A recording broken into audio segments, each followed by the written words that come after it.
only the white Western European can be a true American too, because for most of America's history, actually, you had to be a white American.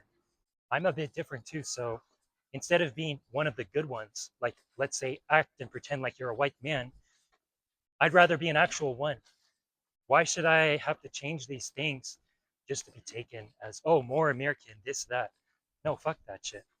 A lot of times too, people like to portray America like it's this most welcoming place on planet Earth, that somehow they're a country in which anyone can go and they're automatically American if they speak English. This is 100% false, totally false narrative.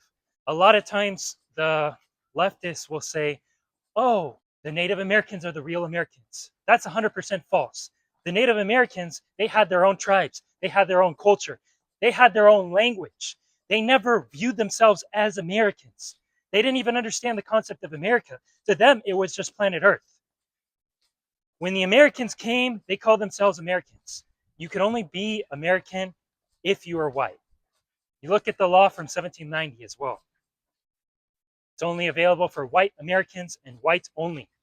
That's another thing too, because even if you take away all of the colored people and the colored people, whites will eventually start infighting within themselves. Are you white enough? No, you're not white enough. No, you're Russian. Of course, they'll be like, oh, that person looks so strange. They have a different facial structure. The Russians, let's get them. That's the way they'll view things eventually. The only way the coloreds and the whites can live peacefully together is if there was a alien race that came from outer space and looked so foreign, so crazy. That's the only way they could come together. If you're an Asian man, leave America immediately. Leave America immediately, because you're always going to be looked down upon, whether that be in masculine frame, whether that be in politics, whether that be in Hollywood. The thing is there's been so many anti-Asian campaigns specifically targeting Asians and their masculinity, especially in the West and Hollywood, for over 100 years now. You cannot erase that within 10 years, 100 years of propaganda. It is still inside of them in the Western countries. If an Asian man, let's say, goes to Russia, for example, they don't have that same propaganda going on.